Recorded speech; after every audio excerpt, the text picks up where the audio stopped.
pressure on Ukraine for investigations was a domestic political errand that would, quote, blow up. That is what we heard in the final day of public impeachment hearings this week. It was another full day with a lot to absorb. Here again to break down the highlights and what they mean, Lisa Desjardins is at the Capitol. She was in the hearing room. Yamiche Alcindor is at the White House, and Nick Schifrin is here at the table with me. Hello to all of you. A lot to unpack here, but let's start with listening to one of today's two witnesses. He is a diplomat, David Holmes. He came to talk about his firsthand citing what he saw at a moment that has received so much attention in these hearings. And let's listen to part of what David Holmes had to say. The four of us went to a nearby restaurant and sat on an outdoor terrace. I sat directly across from Ambassador Sondland, and the two staffers sat off to our sides. At first, the lunch was largely social. Ambassador Sondland selected a bottle of wine that he shared among the four of us, and we discussed topics such as marketing strategies for his hotel business. During the lunch, Ambassador Sondland said that he was going to call President Trump to give him an update. Ambassador Sondland placed a call on his mobile phone, and I heard him announce himself several times along the lines of Gordon Sondland holding for the president. It appeared that he was being transferred through several layers of switchboards and assistants, and I then noticed Ambassador Sondland's demeanor changed and understood that he had been connected to President Trump. While Ambassador Sondland's phone was not on speakerphone, I could hear the president's voice through the earpiece of the phone. The president's voice was loud and recognizable, and Ambassador Sondland held the phone away from his ear for a period of time, presumably because of the loud volume. I heard Ambassador Sondland greet the president and explain he was calling from Kyiv. I heard President Trump then clarify that Ambassador Sondland was in Ukraine.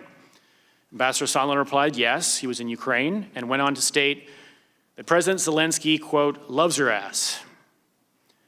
I then heard President Trump ask, so he's going to do the investigation. Ambassador Sondland replied that he's going to do it, adding that President Zelensky will do anything you ask him to do. Even though I did not take notes of these statements, I have a clear recollection that these statements were made. I believe that my colleagues who were sitting at the table also knew that Ambassador Sondland was speaking with the president. I then took the opportunity to ask Ambassador Sondland for his candid impression of the president's views on Ukraine. In particular, I asked Ambassador Sondland if it was true that the president did not give an expletive about Ukraine. Ambassador Sondland agreed that the president did not give an expletive about Ukraine. I asked why not, and Ambassador Sondland stated that the president only cares about big stuff. I noted there was big stuff going on in Ukraine, like a war with Russia. And Ambassador Sondland replied that he meant big stuff that benefits the president, like the Biden investigation that Mr. Giuliani was pushing. The conversation then moved on to other topics. So let's go to you first, Lisa, on this. That's David Holmes, and he is referring to Gordon Sondland, the U.S. ambassador to the European Union. We heard from Ambassador Sondland yesterday. How does this fit in with what Sondland said yesterday? That's right. This was very important testimony because there are some gaps in Ambassador Sondland's memory. And this also is important connective tissue about a key moment in time. Remember, Judy, this all kind of starts with that July 25th phone call between President Trump and the Ukrainian President Zelensky. So let's think about that phone call like this, Zelensky and Trump on the call.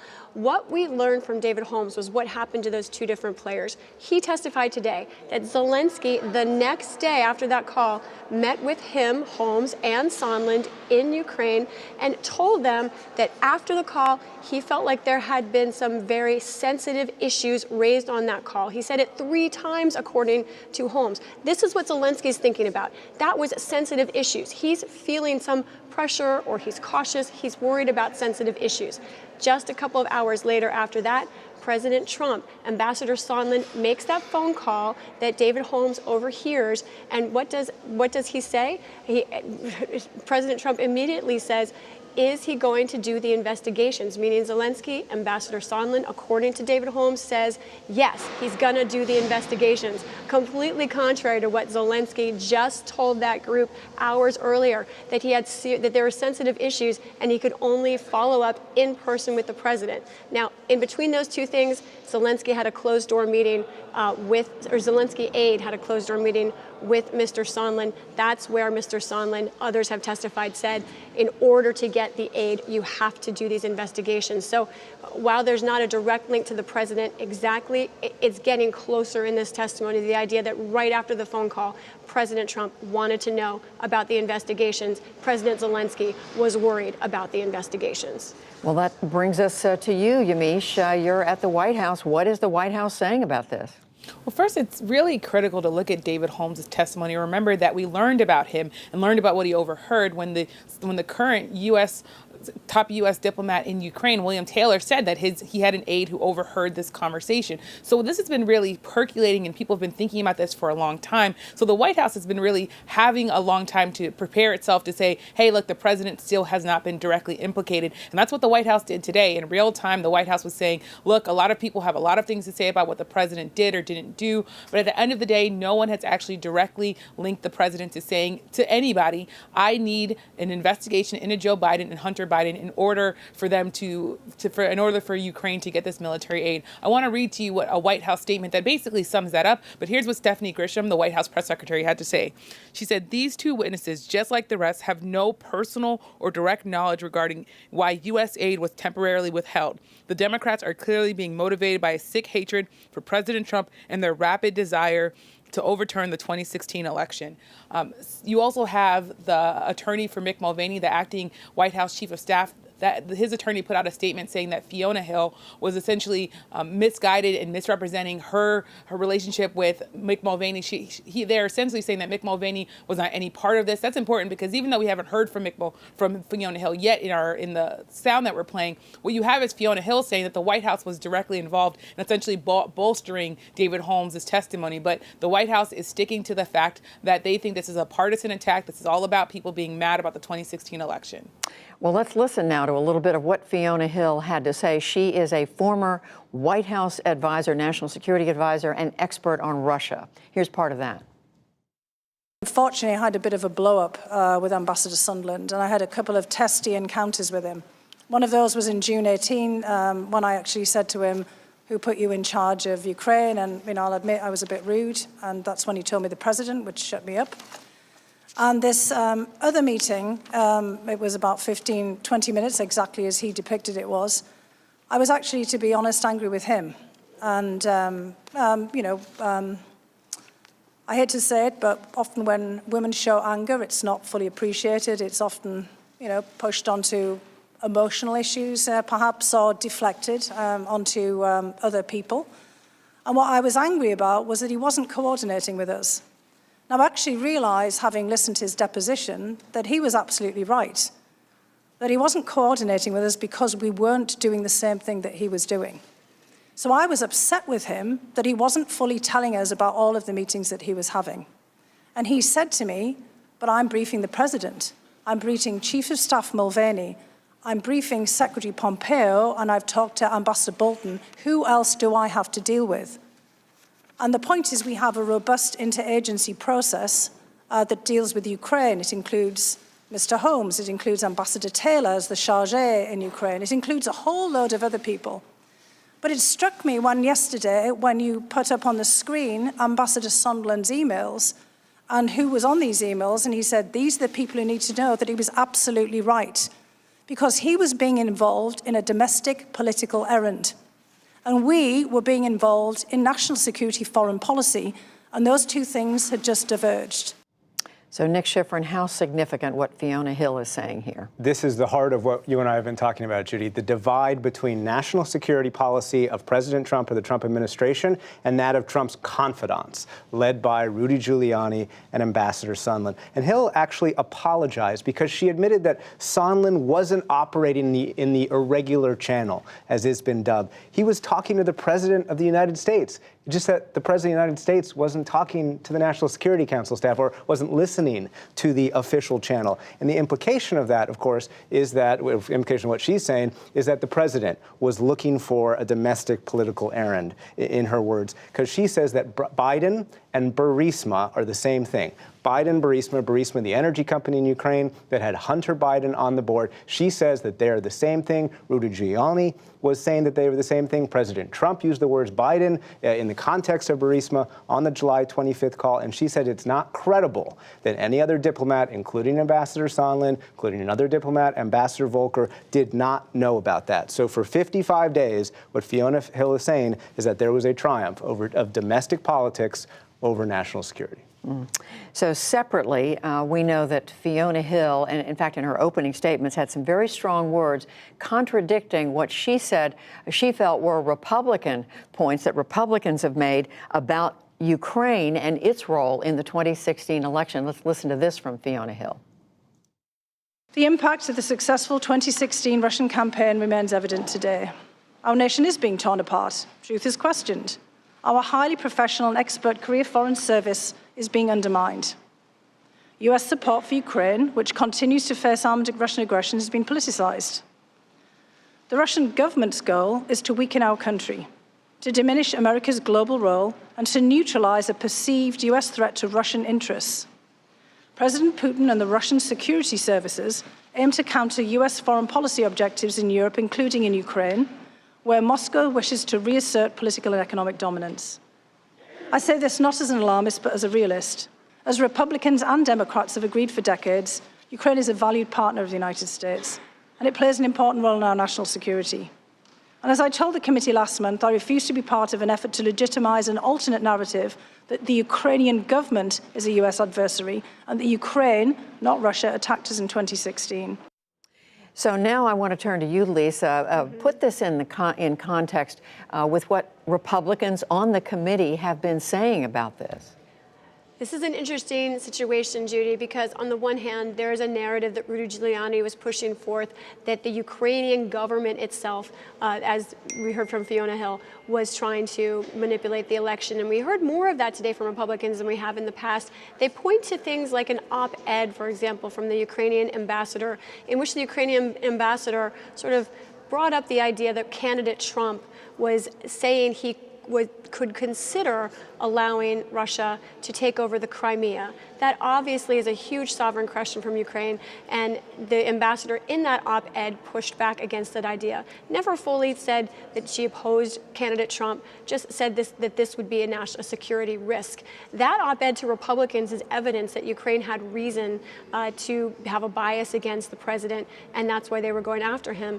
They also point to sort of theories that there were some cyber activities in Ukraine that were targeted against the president. This has not been proven. And they're putting forth this theory kind of more than I've seen in the past couple that I've seen recently. So it's something to watch. And meanwhile, it does seem that they're also spending more time on the Bidens, and it does look like perhaps the president will get some kind of investigation of the Bidens, because today, Judy, in the Senate, Trump ally Senator Lindsey Graham, who is the head of the Judiciary Committee in the Senate, sent a letter to the State Department asking them for documents about Hunter Biden, about Burisma, about Vice President Joe Biden when he was vice president. It's not yet an investigation. So far, it is a request for information from the senator, but this is clearly something the president still cares about and his allies are still pushing for. One other note, Republicans are pushing back at the same time at the idea that they don't believe that Russia was ever meddling. I want to show a picture. This is Representative Mike Turner of Ohio. He held up a report. What is that? That's the report from the House Intelligence Committee that did find that, in fact, Russia was trying to meddle in the elections. And he said Republicans did, in fact, sign on to that. So Republicans are trying to shore up the idea that they believe Russia was a factor while pointing to Ukraine. They're trying to walk some difficult lines here, especially with these Ukraine theories. The broad ones have not been proven. And we just saw a photo of that report being held up. It was actually held up by the ranking Republican on the committee, Devin Nunes. But I do want to come to Yamiche and ask you, how does this fit in with the narrative we've been hearing from the White House, which has still held out? We know the president has been skeptical about Russia's role in the election. Well, there are two big things to look at. The first is President Trump's relationship with Russia. Critics of the president have said that through his foreign policy and through his public statements that again and again he has bolstered the standing of Russia, that he's played into Russia's hands. In Helsinki, Finland, when he was standing next to the president of Russia, Vladimir Putin, he was asked about the idea that Russia meddled in the 2016 election. And he said, well, I asked Putin about it and he says he didn't do it, so he didn't do it. That was, of course, contradicting multiple intelligence agencies within the Trump administration itself. So the president has been someone who has been skeptical of this idea that Russia interfered in the 2016 election, but there really hasn't been anyone else really questioning that. The other thing to note is that President Trump has also felt like talking about Russia meddling in the 2016 election it seems to delegitimize his win. So he doesn't like talking about what they could have done in the 2016 election because he thinks that that would mean that he was not duly elected. And there have been people that have cast doubt about whether or not the president was affectionately, legitimately elected. But there is, of course, no evidence that Russia changed any actual voting totals. So most people have, of course, said that the president was elected fairly. The second thing to note is that the president often operates in a very personal way when it comes to foreign policy. He likes to have personal relationships. He likes to have bilateral meetings with leaders. In this case, he decided early on that Ukraine as a whole did not support his 2016 presidential election. As a result, he was telling officials again and again that Ukraine tried to take him down. He was again thinking about the fact that the Ukraine was somehow helping Democrats into trying to defeat him. Some people, witnesses who have come before Congress, say that that really was coming from Rudy Giuliani, his personal attorney. But for whatever reason, President Trump was very, very negative on Ukraine, and the Ukrainians were very warned about that. So you have the president essentially continuing to hold on to these, in some ways, debunked claims that Ukraine was really against him overall. So there's one other chunk that we want to play for you of Fiona Hill, the Russia expert who was working at the White House. And this has to do with the role Rudy Giuliani, the president's good friend, personal attorney, has played in Ukraine. Let's listen. And Ambassador Bolton had looked pained, basically indicated with body language that there was nothing much that we could do about it. And he then, in the course of that discussion, said that Rudy Giuliani was a hand grenade that was going to blow everyone up. Did you understand what he meant by that? I did, actually. What did he mean? Well, I think he meant that, obviously, what Mr. Giuliani was saying was pretty explosive in any case. He was frequently on television making quite incendiary remarks about everyone involved in this, and that he was clearly pushing forward issues and ideas that would, probably come back to haunt us. And in fact, I think that that's where we are today. So, Nick, what do we take away? Last day of televised hearings here. Yeah, so a real divide between President Trump and the Trump administration policy. We've talked a lot about this. What was the policy? Strong support for Ukraine and support for Ukraine combating corruption overall. For 55 days, what was President Trump's policy? Holding military support for Ukraine, investigate two specific things, 2016 and Biden. The whole apparatus scrambles during those 55 days. Pentagon, state, NSC, asking, hey, has the policy changed? Is there a memo? No, of course there's not a memo, because there is no structure. There's no traditional process. What's the process in this White House? It's Gordon Sondland emailing Mike Pompeo, Rudy Giuliani talking to the president. And when it comes to that process, the people who know best, Giuliani, Pompeo, Mulvaney, the chief of staff, Secretary Perry, those are people who we have not heard from at all. And just quickly, Yamiche, at the White House, they're feeling how as we come to the end of this public hearing? White House aides feel like the president is in good standing because no one has directly connected the president to giving a specific order to withhold aid in exchange for an investigation into Joe Biden. The White House is also continuing to not comply with any sort of subpoenas, and they're continuing to tell officials that are working, both current and former, not to comply with this impeachment inquiry. So the president's going to continue to defend himself and continue to say that this is unfair. And finally to you, Lisa, button it up for us. You got it. We had 9 witnesses in 3 days, Judy. This is now going to move forward. Democrats feel confident about their case. Republicans say they're ready to defend their president. Voters are going to talk a lot about it over the holidays, I have a feeling. Coming up on Thanksgiving week, Lisa Desjardins at the Capitol, Yamiche Alcindor at the White House, Nick Schifrin here in the studio. Thank you. Thank you. Thank you.